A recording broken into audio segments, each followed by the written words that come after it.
anong tawag yan? Kung sa ano pa yan, nag-ibang landas ako. No, so parang bumalik ako doon sa dating dating ako.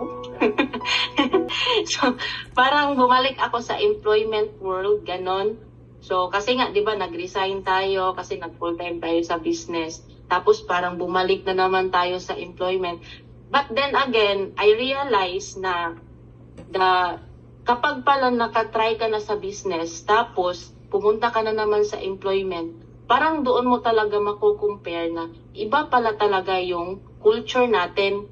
Kasi nga, the moment na nandoon na ako, bumalik ako doon sa employment, parang sabi ko, okay pa yun, mga first, second, third months, ganon. Pero as time goes by, parang nafe-feel ko na, I feel like I'm not belong here. Wow! So parang ganon. So, kasi nandito na kasi sa subconscious mind mo or sa puso mo yung business.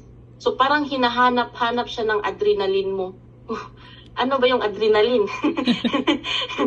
No, so parang hinahanap-hanap ko siya. So parang mako-compare ko siya yung culture ng employment. I'm not against no sa mga yung naging empleyado, no, so or napasa employment ngayon.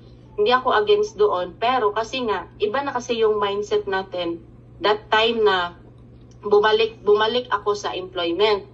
Kasi nga na-build na kasi ako sa business, tapos iba yung mga nakakasama ko na, hindi na katulad dito sa business natin mag-isip, no, so parang nandoon na yung hindi mo mafe-feel yung support system, yung ganon mga partners and coaches, tapos madidrain ka kasi nga walang support system na di katulad nito na pag nadidrain ka, meron kang coach na matatawag mo na coach, ganito, ganyan, no, so parang ganon coaches. So yun